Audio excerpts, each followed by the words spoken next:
We found needles, condoms, feces, garbage, and then you have the fires. And for David Bergson, who took these photos, the fires are the last straw. We're talking 2 in 2 years. It's not just an issue of it's inconvenient.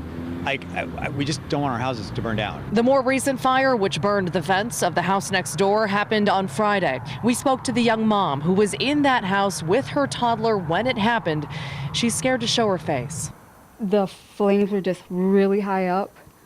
So the most thing that was going through my head is get everybody out. And it is the latest scare in a years-long saga. This land is owned by the Portland Bureau of Transportation. Neighbors say PBOT has cleared campers out before. Today, we found no one staying here.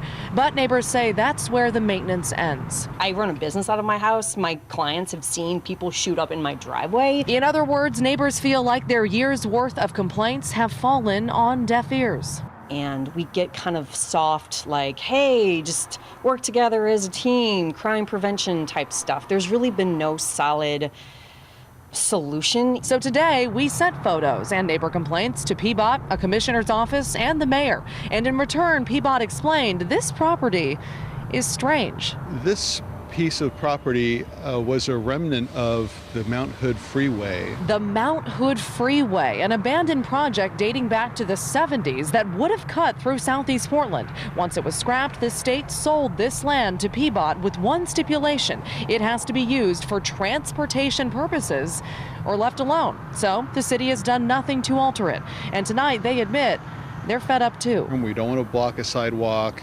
The berm presents a challenge to the feasibility of doing some sort of fence or other measure. But we want to do something in the short term while we look at long-term solutions, which would likely be transferring it back to the state.